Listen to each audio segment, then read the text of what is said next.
नमस्कार दोस्तों। आज से आपके एग्ज़ाम को रह गए हैं सिर्फ 20 डेज़ और हम स्टार्ट करने वाले हैं 20 डेज़ CSIR नेट चैलेंज। जी हाँ, हर रोज़ बस 20 मिनट और बदल दो अपना स्कोर। इस 20 मिनट्स में हम लोग सिर्फ वही कॉन्सेप्ट्स, ट्रिक और PYQ डिस्कस करेंगे जो एग्ज़ाम के पॉइंट ऑफ व्यू से काफ़ी इम्पोर्टेंट है, जो एग्ज़ाम में आते ही आते हैं। और अगर आपने सिंसियरली इस सीरीज़ को फॉलो कर लिया ना, तो आपकी रैंक को बूस्ट मिलेगा ही मिलेगा, ये गारंटी है। आपकी JRF को कोई नहीं रोक सकता, ये पक्की बात है, ये गारंटीड है। तो अगर अभी तक चैनल आपने सब्सक्राइब नहीं किया है तो फटाफट केमिस्ट्री विद मीनाक्षी को सब्सक्राइब कर लीजिए और इस वीडियो को अपने दोस्तों के साथ जल्दी जल्दी शेयर कर दो। और एक लास्ट बात और भाई, अगर आपको इस वीडियो से सच में कुछ नया सीखने को मिले तो प्लीज़ कमेंट में सुकून विद हार्ट लिखना मत भूलना। इससे मुझे बहुत ज़्यादा मोटिवेशन मिलेगा और मुझे भी एहसास होगा कि मैं और आप इस जर्नी का एक हिस्सा रहे हैं। तो चलिए अब स्टार्ट करते हैं बिना टाइम वेस्ट किए। चलिए, आज हम स्टार्ट करने वाले हैं बेसिक कोऑर्डिनेशन केमिस्ट्री। ये हमारा डे 1 है। अब मैं इसे रब कर देती हूँ।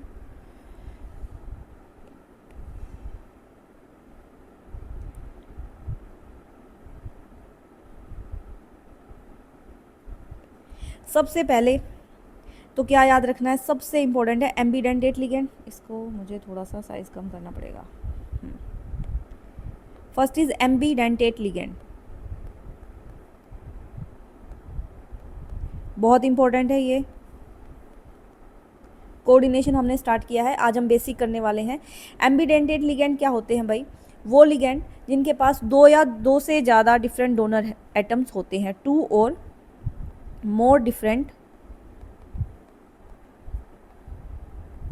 Donor atoms. ये क्या करते हैं? ये कोऑर्डिनेट करते हैं to a metal cation. Metal के साथ कोऑर्डिनेट करेंगे, लेकिन ये कैसे कोऑर्डिनेट करेंगे? ये एक ही के साथ करेंगे, यानी कि ये कोऑर्डिनेट कैसे करेंगे? ईदर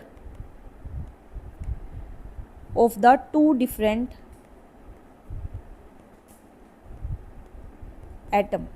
दैट मीन ये कहना क्या चाह रहा है? ये कहना चाह रहा है कि आपके पास कोई ऐसा लिगेंड है जैसे कि NO2 नेगेटिव। इस पे देखो क्या होता है, इस पे डोनर एटम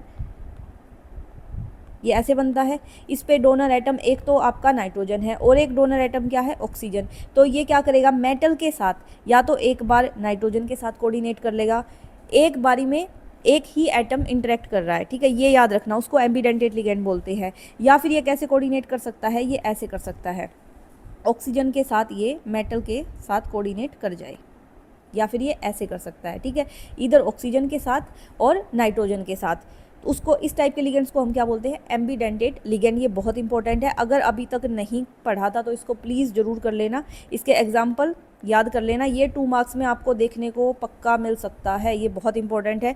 एग्जाम्पल क्या क्या हो सकते हैं? थायोसाइनेट हो सकता है, SCN, या तो ये N के साथ करेगा या ये सल्फर के साथ, मेटल के साथ इंटरेक्ट करेगा। एक NO2 नेगेटिव हमने कर लिया। और क्या हो सकता है भाई? SO3 2 negative. ये बहुत इंपॉर्टेंट है, इनको याद रखना। और क्या हो सकता है? और क्या हो सकता है? थायोयूरिया। थायोयूरिया है तो यूरिया भी हो सकता है। ये सारे याद रखने हैं आपको, ठीक है। उसके बाद दूसरा जो सबसे ज़्यादा इंपॉर्टेंट है, that is flexidentate ligand. That is flexidentate ligand. बच्चों को इसमें बड़ी कन्फ्यूज़न हो जाती है, वो कई बार इनको मिसअंडरस्टैंड कर जाते हैं, और ये दोनों ही इंपॉर्टेंट है। आपको पक्का एक क्वेश्चन यहाँ से मिलने वाला है। फ्लेक्सीडेंटेट लिगेंड कौन से होते हैं? इसके पास भी 2 या 2 से ज़्यादा डोनर एटम्स होते हैं, 2 और मोर डोनर एटम्स। लेकिन ये क्या है? इसका नाम से ही देखो, फ्लेक्सीडेंटेट, यानी कई बार ये एज अ मोनोडेंटेट की तरह भी एक्ट कर जाएगा। अरे, और समटाइम ये बाइडेंटेट भी बन जाता है। कई बार ये बाइडेंटेट भी बन जाता है। वो डिपेंड करता है कि मेटल का साइज क्या है, मेटल के कैटाइन का साइज क्या है, उस पर ये डिपेंड करता है। क्लियर बात है, ठीक है। उनको हम क्या बोलते हैं? फ्लेक्सीडेंटेट लिगेंड। इनके एग्जाम्पल क्या है ये याद रखना? कार्बोनेट है, CO3 2 नेगेटिव, सल्फेट है और NO3 नेगेटिव है, PO4 यहाँ पे 3 नेगेटिव है शायद, ये देखना, मैं कंफ्यूज हो रही हूँ कि 3 आएगा कि शायद 3 ही आएगा, ये देख लेना। और N2O2 है, ये जो N2O2 है यहाँ पे फंस सकते हो, ये हम जनरली पढ़ते हैं, ये याद रखना। N2O2 ये कई बार कैसे एक्ट कर जाता है, ये कई बार बाइडेंटेट की तरह भी एक्ट कर जाता है और समटाइम ये टेट्राडेंटेट की तरह भी एक्ट कर जाता है। ये इम्पोर्टेंट है, टेट्राडेंटेट की तरह भी ये एक्ट कर जाता है, ठीक है।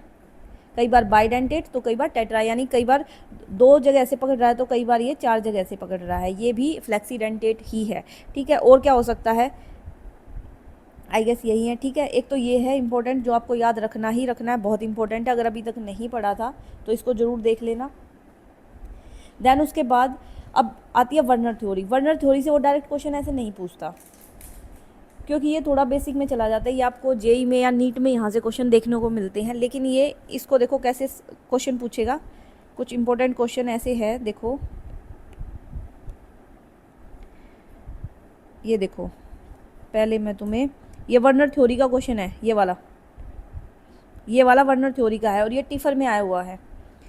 खुद से मैंने कोई क्वेश्चन नहीं बनाया है, हम सारे वो क्वेश्चन डिस्कस कर रहे हैं जो बहुत ज़्यादा इंपॉर्टेंट है और एग्ज़ाम में आने की उनकी टेंडेंसी है, तो प्लीज़ इस सीरीज़ को भूल के भी इग्नोर मत करना भाई। चलो देखो क्या कह रहा है ये क्वेश्चन, कि कोई आइसोमर है ये, जब इसकी रिएक्शन आप कंसनट्रेटेड H2SO4 के साथ कराओगे, जो कि क्या है, डिहाइड्रेटिंग एजेंट। अगर ये नहीं भी लिखता तो भी हमें पता है कि कंसनट्रेटेड H2SO4 क्या होता है, डिहाइड्रेटिंग एजेंट होता है। That mean loss of water, loss of water. Dehydrating का मतलब ही यही होता है कि पानी का लॉस हो रहा है, वही सफ़र लॉस इन वेट। एंड जब उसकी हमने रिएक्शन किसके साथ करवाई, AgNO3 के साथ, तो वो क्या दे रहा है, वाइट पीपीटी दे रहा है। ये आपने 11th-12th में पढ़ा होगा। वाइट पीपीटी किसके आते थे, AgCl के वाइट पीपीटी आते थे। और अगर AgBr होता तो इसके कुछ येलो आते हैं, ठीक है। और बाकी इस चीज़ को किसने कंफर्म कर दिया कि AgCl है, देखो ये सोल्यूबल है NH3 के साथ, एक्वस अमोनिया में सोल्यूबल है। ये चीज़ आपने पढ़ी होगी ना कि अगर AgCl को आप किसके साथ रिएक्शन करवा दो, AgCl की अगर आप अमोनिया के साथ रिएक्शन करवा दोगे तो ये क्या बना देता है, टोलेंस रिएजेंट बना देता है ये AgNH3 ये क्या है, ये है टोलेंस रिएजेंट। तो ये इस क्वेश्चन को आगे ऐसे भी घुमा सकता था, या ये तो चलो इसने यहीं पे ख़त्म कर दिया, बट ये चीज़ें पता होनी चाहिए कि वाइट पीपीटी किसके आते हैं, AgCl के वाइट पीपीटी आते हैं। और सिर्फ AgCl ही ऐसा है जो एक्वस अमोनिया में सोल्यूबल हो जाता है, ठीक है। वो फजान रूल आपने पढ़ा होगा, जैसे AgI होगा वो सोल्यूबल नहीं होता, क्योंकि वो क्या हो जाता है, कोवेलेंट बॉन्ड आ जाता है, AgI नहीं होगा, ठीक है। और ये टोलेंस रिएजेंट है। अब ये टोलेंस रिएजेंट कौन देता है, एल्डिहाइड देते हैं। वो ऐसे क्वेश्चन को आगे फ्रेम कर सकता है, ठीक है। ये तो होगी बातें, ठीक है, इसको हटाओ। अब हम अपने क्वेश्चन पे आ जाते हैं वापस। हमें यहाँ से क्या क्या पता चल गया, हमें यहाँ से ये पता चल गया कि वाइट पीपीटी है। वाइट पीपीटी कब बनेंगे, दैट मीन Cl होना चाहिए। ये हमें पता है कि ये ब्रैकेट के अंदर क्या होता है, कोऑर्डिनेशन स्फेयर, और बाहर होता है आयनाइजेशन स्फेयर। आयन कहाँ से बनेंगे, बाहर वाले से ही बनेंगे। बाहर AgCl बनने के लिए बाहर क्या होना चाहिए, क्लोराइड होना चाहिए। यहाँ पे तो है नहीं, ऑप्शन गया। देन उसके बाद देखो यहाँ पे Br भी है, अगर Br है तो यहाँ पे तो सिर्फ वाइट पीपीटी की बात हो रही है, ये तो AgBr भी बनाता, ये तो AgBr भी बनाता, तो ये ऑप्शन भी गया। अब इन में से देखो कौन सा होगा। अब देखो इसने एक बात बोली थी कि यहाँ पे लॉस इन वेट हो रहा है, पानी का लॉस। वाटर का लॉस तभी तो होगा जब वाटर भी बाहर होगा। अगर वाटर अंदर कॉम्प्लेक्स बना लेगा तो फिर इसको कैसे निकाल दोगे, तो ये ऑप्शन भी गया। इसका आंसर है डी। क्लियर है, हमें वाटर भी चाहिए था बाहर आयनाइजेशन स्फीयर में, और हमें Cl भी चाहिए था ताकि AgCl आए, ठीक है। ऐसे क्वेश्चन फ्रेम होंगे वर्नर थ्योरी से, ये बहुत इंपॉर्टेंट है। आगे देखो, अच्छा भाई ये क्वेश्चन देखो, ये आपका नेट में आया है, कितना सही क्वेश्चन है। मुझे कुछ नहीं पता, ये क्वेश्चन एक बार तो देख के ये लगेगा कि ये क्या दे दिया, कुछ समझ नहीं आ रहा है कि ये सीक्वेंस दे दिया किसी रिएक्शन का, PQR और समथिंग कुछ ऐसे हो रहा है, सॉल्यूशन बना फिर ये बना।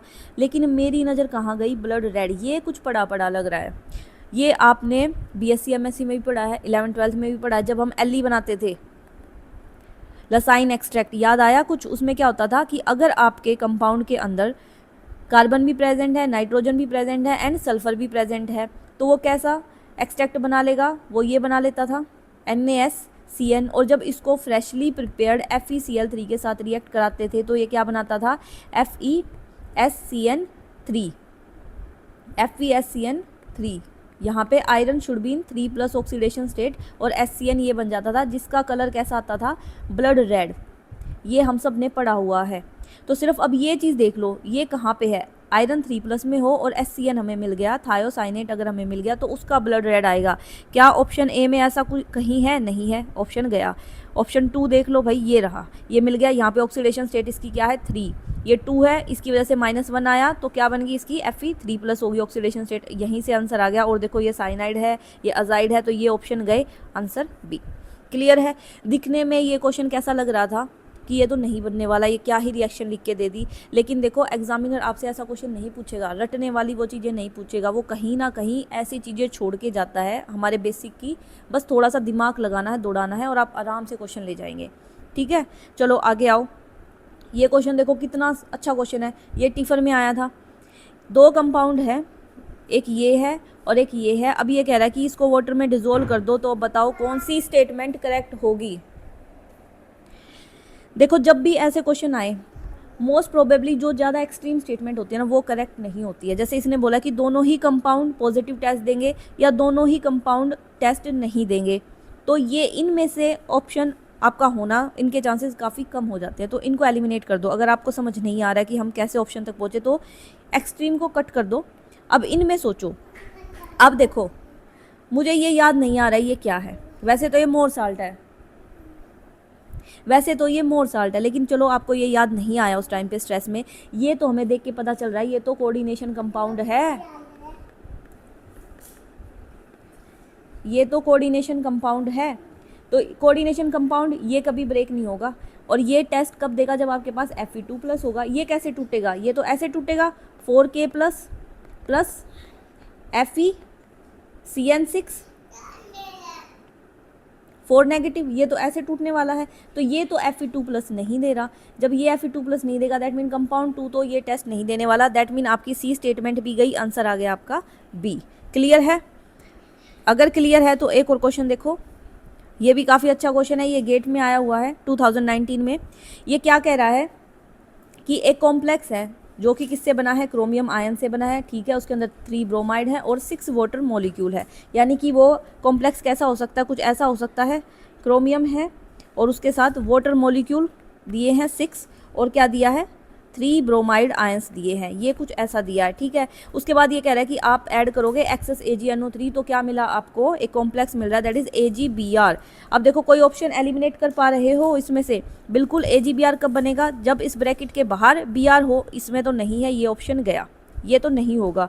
ठीक है, अब एक चीज़ और कर सकते थे, वैसे ये रैंडम गैस है कि यहाँ पे एक्सेस AgNO3 दिया है और यहाँ पे सिर्फ एक Br है, तो ये इसके भी होने के चांसेस काफ़ी कम है। इनमें से ही आपका एक आंसर आने वाला है। बाकी उसके लिए अब आपको नंबर ऑफ मोल्स पे जाना पड़ेगा। ये आपका बेसिक आ गया बिल्कुल, जो आपने 12th क्लास में किया था। अब देखो नंबर ऑफ मोल्स कैसे निकालोगे। ये जो है इससे क्या मिल रहा है आपको, AgBr मिल रहा है। और AgBr कितना मिल रहा है भाई, ये मिल रहा है 0.94 और ये कितना है, ये है 1 ग्राम। नंबर ऑफ मोल्स निकाल लो। नंबर ऑफ मोल्स कैसे निकालते थे, वेट बाय मोलिकुलर वेट। तो इसका पहले इसका मोलिकुलर वेट निकाल लो, कितना होगा, क्रोमियम का कितना दिया है 52, क्रोमियम का दिया है 52। वाटर के कितने हो गए, वाटर का हो गया, वाटर के होते हैं भाई 18 और 18 को 5 से मल्टीप्लाई कर लो, कितना आ जाएगा, 18 के 5 नहीं 6 आ गया, 18 को 6 से मल्टीप्लाई करेंगे तो ये आ गया 108। एंड देन ब्रोमीन दिया है, ये है आपका 80, तो कितना आ गया, और कुछ गड़बड़ करी है मैंने, मुझे ऐसा लग रहा है, हाँ कहीं तो गड़बड़ हुई है कुछ। अरे हाँ Br3 है, Br3 है तो 80 को 3 से मल्टीप्लाई करोगे ना, 3 8 जा 24, तो ये आ गया 5 4 9 1 10, ये आ गया 400। तो ये तो कितना, इसका तो कितने नंबर ऑफ मोल्स आए 1/400। इसके कितने आए, AgBr का करोगे तो इसका आ जाएगा 188, तो ये हो जाएगा 0.94/188। अब इसको सोल्व करोगे तो 1/400 का कितना आ रहा है, 0.0025 और इसको सोल्व करोगे तो कितना आ रहा है 0.005। अब ये देखो ये इसका डबल है, यानी कि जितना एक मोल अगर इसका यूज़ करोगे तो यहाँ पे इसके कितने मोल जनरेट हो रहे हैं, 2 मोल। यानी कि आपको कितने बी आर चाहिए, 2 बी आर चाहिए आपको बाहर। तो यहाँ पे 2 है और यहाँ पे 3 है, ऑप्शन कट गया, आपका आंसर आ गया। पूछेगा वो अरे वीबीटी से उसने क्या पूछना है, ये कुछ इंपॉर्टेंट हाइब्रिडाइजेशन है जो याद रखनी है आपको। कुछ इंपॉर्टेंट हाइब्रिडाइजेशन है। देखो अगर वो एग्जांपल ये दे दे AgNH3 2+, तो अब इसकी ज्योमेट्री क्या होगी। देखो यहाँ पे याद रखो ये कितना दे रखा है, कोऑर्डिनेशन नंबर 2 दे रखा है ना। कोऑर्डिनेशन नंबर 2 होता तो इसकी हाइब्रिडेशन कितनी होगी, sp। 2 ऑर्बिटल इन्वॉल्व होंगे, एक s का और एक p का, sp2 हो गया। दैट मीन कौन कौन से हैं वो, s and px orbital involve हैं।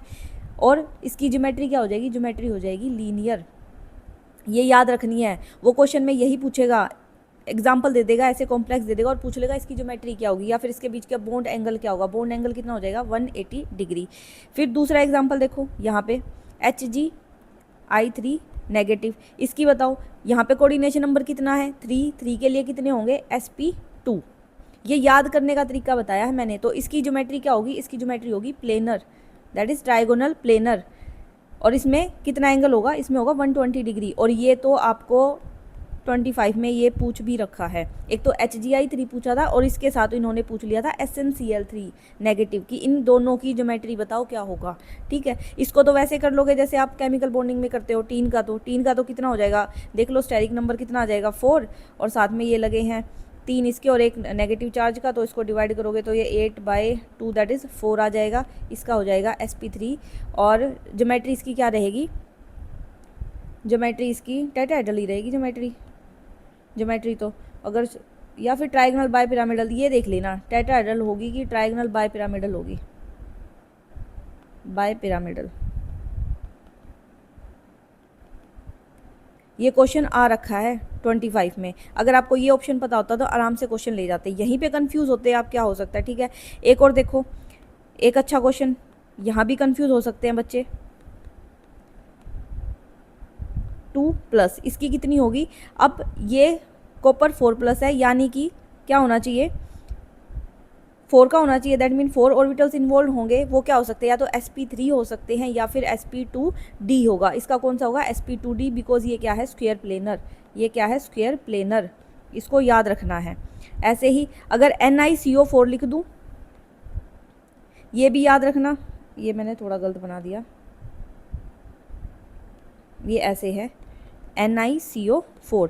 इसकी ज्योमेट्री क्या होगी, इसकी ज्योमेट्री होगी भाई टेट्राहेड्रल है तो ये क्या हो जाएगा, sp3। एक और इंटरेस्टिंग है, इसमें कंफ्यूज हो सकते हो, अगर वो दे दे CuCN4 3 नेगेटिव, इसकी भी ज्योमेट्री क्या है, टेट्राहेड्रल ही है। यहाँ पे इसकी ऑक्सीडेशन स्टेट निकालोगे तो कॉपर प्लस आएगा। कॉपर प्लस किस में गया, D10। अगर D10 मिल गया तो मोस्ट प्रोबेबली उसकी क्या होती है, एक तो वो डायमैग्नेटिक होता है और वो क्या होते हैं, टेट्राहेड्रल होते हैं। ठीक है, FeCO5 है, इसकी ज्योमेट्री क्या होगी, इसकी होगी ट्राइगोनल पिरामिडल, TBP जो बोलते हैं। फटाफट करती हूँ मैं, ज़्यादा टाइम लेने लग रही हूँ, 20 मिनट की सीरीज़ है ये। इसकी क्या हो जाएगी, TBP। ठीक है, ये सारे इंपॉर्टेंट है, ये याद रखना। अच्छा, एक और, अगर जिंक के साथ कोई भी हैलोजन हो और उसका कोऑर्डिनेशन नंबर क्या है 4, तो वो भी क्या देगा, वो हमेशा टेट्राहेड्रल ही देगा। ये याद रखना, Ag वाला HgI3, ये कॉपर वाला निकल, और ये सारे इंपॉर्टेंट है। यहीं से कहीं से भी वो इनमें से कोई भी क्वेश्चन में फ्रेम कर देगा, ये याद रखना भाई। इसका साइज बड़ा करो, टाइम रन कर रहा है, 20 मिनट में ख़त्म करना है मेरे को ये। अब देखो एक और जहाँ पे हम फंसते हैं, इनर आउटर ऑर्बिटल कॉम्प्लेक्स। अगर D1, D2 या D3 है तो वो हमेशा क्या होंगे, वो इनर ऑर्बिटल कॉम्प्लेक्स ही होंगे, इनर ऑर्बिटल कॉम्प्लेक्स ही होंगे। ठीक है, उसकी यानी कि मैं क्या कहना चाह रही हूँ, देखो एग्जाम्पल के तौर पे समझो, जैसे ये लिख दिया आपको CrH2O6 3+। अब वो इसकी या तो हाइब्रिडाइजेशन पूछ लेगा या इसकी ज्योमेट्री पूछ लेगा। अब यहाँ पे ऐसे मत बनाने लग जाना कि आप ऐसे करोगे, यहाँ पे लिखोगे 3D और फिर आप 4s कर रहे हो, फिर 4p कर रहे हो, ऐसे जाएगा टाइम। यहाँ पे देखो क्या है, कोऑर्डिनेशन नंबर है 6। अब यहाँ पे इसकी क्या होगी, क्रोमियम की ऑक्सीडेशन स्टेट 3+, कितना आ गया D3 आया तो कितने इलेक्ट्रॉन है 3, that mean inner orbital complex होगा, यानी कि D पहले आएगा फिर sp3। अब देखो कितने चाहिए 6 चाहिए, तो 3 और 1 4, तो यहाँ पे कितना होगा D2sp3। इसमें कौन सी हाइब्रिडाइजेशन यूज़ होनी है D2sp3, क्यों, क्योंकि ये इनर ऑर्बिटल कॉम्प्लेक्स है और क्या होगी इसकी ज्योमेट्री ऑक्टाहेड्रल। ठीक है, अगर D8 D9 या D10 है तो वो हमेशा क्या होंगे आउटर ऑर्बिटल कॉम्प्लेक्स, वो हमेशा आउटर ऑर्बिटल कॉम्प्लेक्स बनाएंगे। अगर आपको D4, अलार्म बज गया, टाइम हो गया भाई, D4 D5 D6 और D7 होगा तो क्या हो जाएगा, अगर आपको वीक लिगेंड दे दें, अगर वीक लिगेंड होगा तो वो आउटर ऑर्बिटल कॉम्प्लेक्स बनाएगा, और अगर स्ट्रॉन्ग दे दें तो वो कैसा बनाएगा इनर ऑर्बिटल कॉम्प्लेक्स बनाएगा। एग्जाम्पल के तौर पे देख लो, ये 20 मिनट से थोड़ा सा मुझे लग रहा है एक्सीड कर ही जाएगा इस एग्जाम्पल के चक्कर में, कोई नहीं। देखो क्या बन गया Fe2+ D6 आ गया, लेकिन ये स्ट्रॉन्ग फील्ड लिगेंड है तो इसकी वजह से क्या आ जाएगा, स्ट्रॉन्ग फील्ड है तो ये क्या हो जाएगा इनर ऑर्बिटल कॉम्प्लेक्स बनाएगा। Coordination number 6, that mean hybridisation क्या हो जाएगी D2sp3। ठीक है, एक और लास्ट इंपॉर्टेंट एग्जाम्पल देख लो, इसको माइंड में रखना, दैट इज FeH2O5 NO2+। यहाँ पे देखो 5 और 1 6, कोऑर्डिनेशन नंबर तो 6 है, और यहाँ पे NO की वजह से क्या हो जाएगा NO+1 में होता है +2, तो आयरन की क्या ऑक्सीडेशन स्टेट आ गई, यहाँ पे +1 आ गई है, उधर जाके माइनस हो जाएगा, Fe की +1 आ गई, ऑक्सीडेशन स्टेट भी इतनी हाई नहीं है, तो इसको क्या कंसीडर करोगे, इसको आउटर ऑर्बिटल में ही कंसीडर करोगे, तो इसकी हाइब्रिडाइजेशन क्या आ जाएगी sp3D2। ठीक है, और ये भी क्या होगा ऑक्टाहेड्रल ही होगा। ओके भाई।